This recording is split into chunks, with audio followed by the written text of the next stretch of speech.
While a skyscraper-sized Starship assembly building called Highbay is being torn to pieces, its brand new launch pad is making giant leaps toward completion. More Starship prototype test candidates are lining up and getting ready to be launched on future space missions from Texas.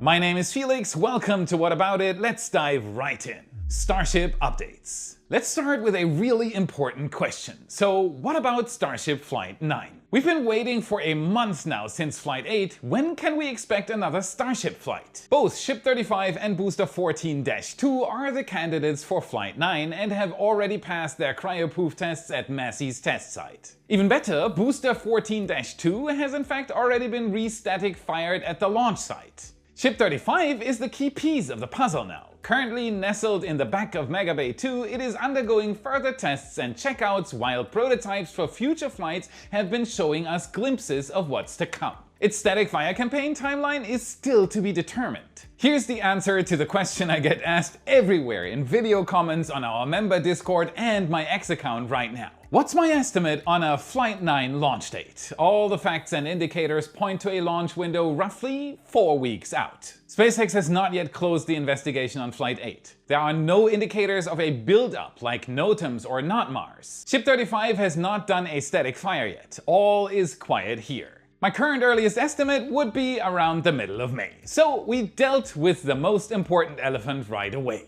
That doesn't mean there aren't any other elephants roaming around though. Like this one here. After a successful spate of cryo testing at Massey's, Booster 17 has been rolled back to the production site. These already tested prototypes will accelerate future launches after Flight 9 immensely. SpaceX's goal, according to Musk, is to ramp up launch cadence to 1 launch per week in the next 12 months. For this to happen, Team Starbase will need to get rid of a few roadblocks. The Block 2 iteration of Starship has had a bumpy ride with ships 33 and 34 both experiencing early ends during their flights and not getting a chance to complete all of their mission objectives. Starship is a really tricky thing to get right. These early failures aren't just setbacks, they are part of refining the hardware that will eventually land astronauts on the Moon and Mars. Each block is expected to further enhance the systems that support rapid reusability and ultimately make humans multi-planetary. Which means getting it right isn't optional, it's essential for human spaceflight beyond Earth orbit. It's helpful to take a step back and re-add some perspective here. Starship is supposed to do what all other rockets with over a century of combined research and implementation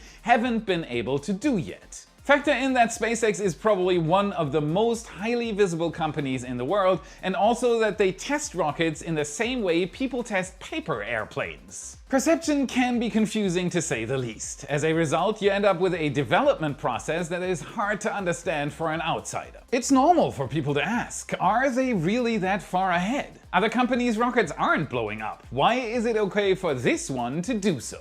Embracing the iterative philosophy, build, test, fail, learn and improve until you succeed is understood to be part of the SpaceX experience. It's like Thomas Edison once said, "I've not failed, I've just found 10,000 ways that won't work." He learned 1,000 ways how not to do it. This is part of the process whenever you're engineering something that doesn't exist yet. While Starship looks like a standard rocket, it's anything but. Getting back to Starbase, we saw testing of the chopsticks on Pad A on Monday. This is done to make sure the chopsticks can fully extend to catch incoming super heavy boosters. Our amazing photographer Jordan Guidry was on site for the occasion and filmed the catch test practice. It is important for SpaceX to continually test and refine these, as catching the super heavy booster and potentially the ship is essential and risky. I mean, obviously, the danger of a booster crashing into the tower isn't gone just because they've done it 3 times now. We've documented the teardown of the Highbay with varying degrees of sadness and wonder, and now you can add tic-tac-toe to the mix. Or is SpaceX playing a game of checkers here? Contrary to just peeling the giant building apart like an onion, SpaceX releases some of the load from the structure before pulling the walls down. And they are doing it for the forthcoming Gigabay. Jordan also spotted this on the road to the launch site. It is a massive piece of plumbing, 4 outlets, huge diameter of up to 500 millimeters. This could be one of the feeder pipes for the deluge system at Pad B. We've seen things involving lots of plumbing coming together quickly at the launch site for weeks, if not months now. Progress is fast at Starbase. Now let's head down memory lane for a moment because we received some amazing footage I'd like to give a special mention. Do you remember this? Booster 13 and Ship 31? Oh yeah, the unfettered glory of the Block 1 Starship days and a cruel tease with the super heavy booster catch attempt getting scrubbed after takeoff. Well, here is a spectacular view of the launch plume from none other than the International Space Station. Looking even more closely, you can see Booster 13 in the water several miles offshore. It definitely looks more peaceful than other views from this flight. Pad B's flame trench is historic for many reasons. It is enormous and SpaceX is constructing it at an impressive speed, just to highlight two aspects. It will need nearly 1,000 truckloads of cement to fill it out completely, and that's not even factoring in repairs in the future in case future Starship test flights cause damage. Let's just hope we'll never see something like IFT-1 again. None of us have ever truly seen a launch site spontaneously appear in the middle of nowhere in real time like this. I mean, for rocket nerds and space newbies alike, what could be better? What if it were to happen again? We talked last week about the concept of iterative launch sites and how it only makes sense that SpaceX is rapidly improving, scrapping and rebuilding pretty much everything to make it better and faster. But first, let's talk about improving your own situation for a second. Hey, just a quick question in between. How many subscriptions do you have? If you're like me, it's probably more than just one or two. Streaming, gym memberships, shaving cream, you name it. Monthly payments are everywhere, and do you remember signing up for all of them? Now, that is just the game the industry plays. They want you to forget, so they can quietly keep on draining your wallet. In reality, nobody can be expected to remember every app or service or free trial they sign up for. But still, these charges quietly drain your wallet month after month. It happened to me until I found Rocket Money, the sponsor of today's video. Rocket Money is not only awesome because the name fits our number on topics, but because they'll help you with your hard-earned money. Rocket Money is an all-in-one personal finance app that helps you cancel subscriptions, also lowers bills, and helps you manage your money better. I want that. That's more money in your pocket. It's extremely easy to use and it gives you what you're likely missing right now, the bigger picture. What empties your bank account aren't the big purchases. It's the small stuff that trickles away silently in the background. Rocket Money can even negotiate bills for you. Internet, cable, phone, you name it. No awkward calls, just more money in your pocket. Take control of your finances today. Try out Rocket Money for free and unlock more features with premium. Head to rocketmoney.com/Felix or click the link in the video description. It's worth it. Alright, with more Rocket Money in your pocket, let's watch two pads race each other. Recently, we've seen the first satellite images of 39A's new Starship flame trench in Florida. While there isn't a ton of concrete evidence yet, pun intended, that it will precisely mirror Starbase's Pad B, it really does make a lot of sense that it eventually will. Note the orientation of the trench itself relative to the launch tower, the same as Pad B. To be absolutely sure that SpaceX is using Pad B as the template here, we'll need to see more piping laid down, the core structure placed, and ultimately things like the flame diverter put down. But honestly, yes, 39A's trench is likely to be very similar. I have to wonder how many others are watching this and taking notes. It's all part of the process for SpaceX, and who knows what its final product of flame trench will look like in a few years. While we wait for Flight 9, some interesting new hardware has been spotted regarding the Super Heavy booster. With all of the talk about Block 3 Starships lately, let's give the tall boys some love. Block 2 of the boosters will feature a lot of changes, including the size of the downcomers, more structural integrity, and maybe most importantly, Raptor 3 integration. This has now changed thanks to the keen-eyed Mauricio from RGV Aerial Photography, who has spotted what looks like the first Block 2 dual quick disconnect structure for the next generation of Super Heavy boosters. Check his channel out if you have the time, very much worth it, a link is in the description. So the Block 2 boosters will likely have two of them. This quick disconnect is a notable change, as having two quick disconnect ports instead of one will allow for faster propellant loading. It's all speculation, but it could also be related to faster pressurization.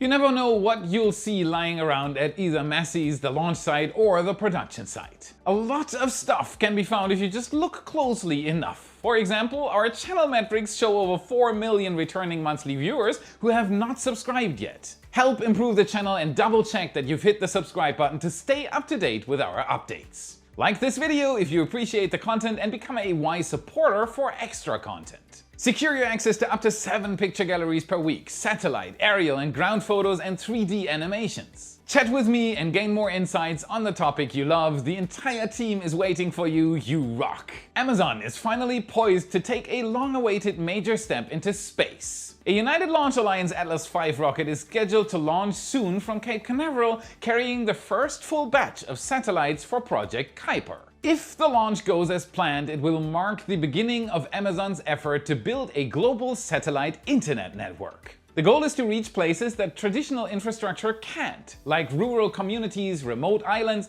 and underserved regions that are still waiting for fast, affordable internet. Do you know what Project Kuiper is? Much like SpaceX's Starlink, Amazon launched 2 test satellites last year to validate the key systems. However, this mission is different. It's the point where Kuiper shifts from early testing to actual deployment, and it signals that Amazon is serious about building its constellation. To carry all 27 satellites, ULA will use the Atlas V 551 rocket, one of the most powerful configurations in its lineup.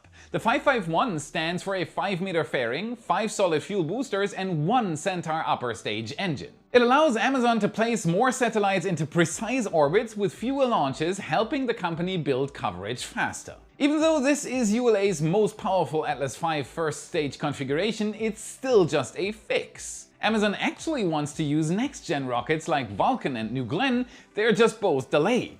Under FCC rules, Amazon must deploy half of its planned 3,236 satellites by July 2026. Tick-tock. 27 satellites at a time would mean that we're looking at around 60 launches to launch half of the 3,236 satellites. And the company has just over a year to finish this all-important milestone. In other words, we should soon see at least 1 Kuiper launch per week. Let's see if that happens. If Amazon doesn't hit the FCC target to launch half its constellation by 2026, it risks losing its license. The license means the frequency band in this case, which would mean a lot of trouble for Amazon. What do you think? Will Amazon be able to pull this off? Let me know in the comments. Something unusual just happened above us. 2 solar eruptions struck Earth in quick succession, lighting up the northern US with auroras. And more could be on the way soon, but please stop panicking. On April 12th and 13th, the Sun released 2 magnetic filament eruptions. Each one sent a wave of charged particles into space known as a coronal mass ejection, or CME. These are fairly common during active periods of the solar cycle, but it's rare to see 2 Earth-directed CMEs launched so close together. When they arrive back to back, the impact can be stronger than usual. Those waves reached Earth late on Tuesday, April 15th. As they collided with the planet's magnetic field, they triggered what scientists classify as a G2 class geomagnetic storm. That level is considered moderate, but it's enough to stir up beautiful auroras and cause minor disturbances in satellite communications and navigation systems. The result was a stunning light show. Greens and purples danced across the skies in Canada and other northern locations. These displays are normally limited to polar regions, but strong solar activity can expand their reach,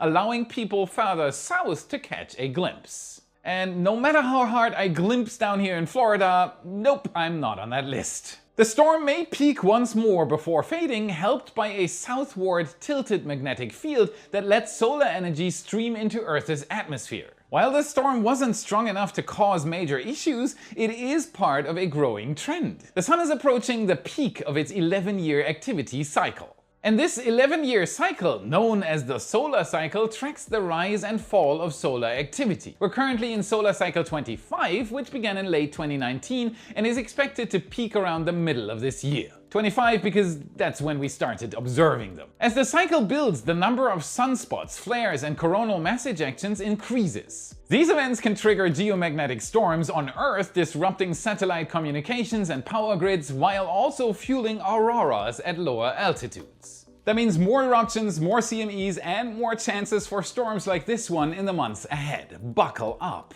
This summer is bringing bad solar weather.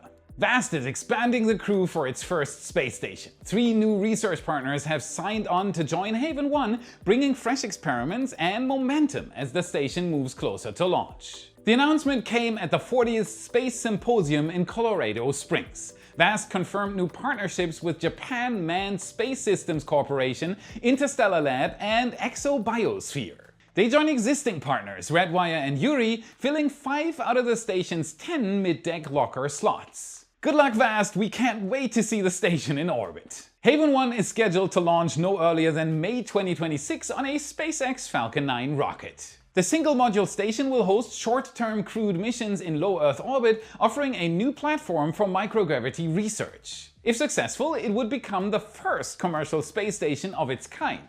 Each new partner brings a new focus. JAMS has more than 3 decades of experience working with Japan's Kibo module on the International Space Station. On Haven 1, they will operate a facility designed for various microgravity experiments, including the crystallization of colloidal particles used in advanced optical materials. Interstellar Lab, based in France, will contribute Eden 1.0, a life sciences facility built to study how plants grow in space. The goal is to support future bioregenerative systems for long-duration missions to the Moon and Mars. You know, taking a bit of Earth with us on the journey. Can we get more people on that, please? ExoBiosphere, a startup from Luxembourg, will deploy a device for drug discovery. Their orbital high-throughput screening platform uses microgravity to explore how cells behave in space. This is something that could reveal insights not visible in Earth-based labs. This is a particularly exciting field and one that could prove massively beneficial to us humans back on Earth. Haven 1 will support up to 4 missions with crews traveling aboard SpaceX's Crew Dragon. The Dragon capsule will handle life support, while Starlink will deliver high-speed internet access. If all goes to plan, it will be the first commercial space station to offer gigabit connectivity in orbit. Damn. Vast has raised more than $400 million and is currently testing Haven 1 hardware at NASA's Armstrong facility. The company hopes this work will lay the foundation for a larger station, Haven 2, and plans to compete for NASA's commercial low Earth orbit destinations program in the years ahead. Good luck! With the International Space Station set to retire by 2030, Haven 1 is part of a broader shift toward private research stations in orbit. Vast is not alone in the private space station race. Competition from Axiom Space and other commercial ventures is continuing to grow. Pardon the pun, but are you eager to look out into the vastness yourself? Maybe the vastness of the Gulf during a Starship launch? Check out redlineheli.com/Felix for a once-in-a-lifetime experience and $25 off flying in a helicopter above Starbase. The Redline helicopter team is waiting for you. They'll show you the same views our photographer Jordan gets on his Starbase flights. Give it a try. From Mars helicopters to powering satellites in orbit, Rocket Lab's solar tech is out there and now it is going modular. Imagine a satellite heading for Mars or a swarming fleet of CubeSats in low Earth orbit. Each of them is equipped with exactly the number of solar cells they need, the vision behind StarRay. This modular design allows satellite operators to customize power output for missions in low Earth orbit, medium Earth orbit, geostationary orbit, or even interplanetary trajectories. Rocket Lab's solar solutions, rooted in their 2022 acquisition of Sol Aero Technologies, boast over 27 years of space experience, having powered more than 1,100 satellites, including NASA's James Webb Space Telescope, the Ingenuity Mars helicopter, and OneWeb's broadband constellation. Those aren't small projects. Here's a little known fact: not all solar panels are created equal. In space, every watt matters, so how much power do these machines actually pull? The James Webb Space Telescope orbits 1.5 million kilometers from Earth and draws about 2,000 watts from a single solar array. That powers its instruments, cooling systems, and communications. Ingenuity, the Mars helicopter, ran on just 10 watts of charging power at peak. Its tiny solar panel charged a small battery for quick flights and overnight survival.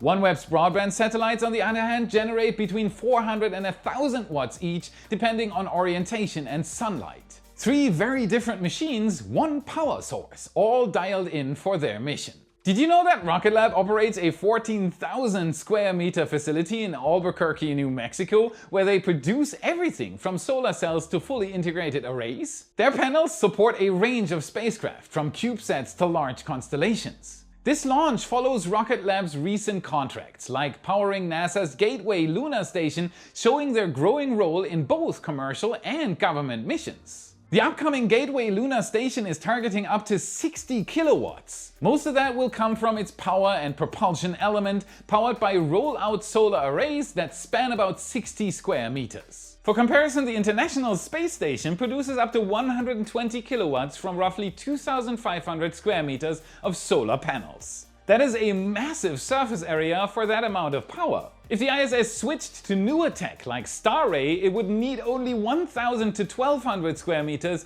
to generate the same output. That is less than half the footprint, which makes the jump in efficiency easy to see. Using smaller, lighter panels means satellite can carry more instruments or fuel instead. For missions to the Moon and Mars, shaving off mass like that can dramatically lower launch costs or increase mission capabilities. Space power systems are getting smaller, lighter, and more efficient with every generation. That's it for today. Before watching the bloopers, remember to smash the like button, subscribe for more. This is what fuels the algorithm, and this is how you can help us for free. Check out our epic shirts in your favorite Space Nerd store. A new Raptor design, our brand new Starship Block 2 design, and a new Mechazilla design are up. Link is in the description and in the card you should see now. Also check out our print store at shop.whataboutit.space to buy a picture for your favorite wall. A significant amount of every purchase goes directly to our photographer Jordan. And if you want to learn about SpaceX's history and why Starship is skipping leg day, watch this video next to continue your journey. Thank you very much for watching, and I'll see you again in the next episode. The sun realized that it was alone. Space telescope. Yes. Piece of the puzzle now. Puzzle. The puzzle.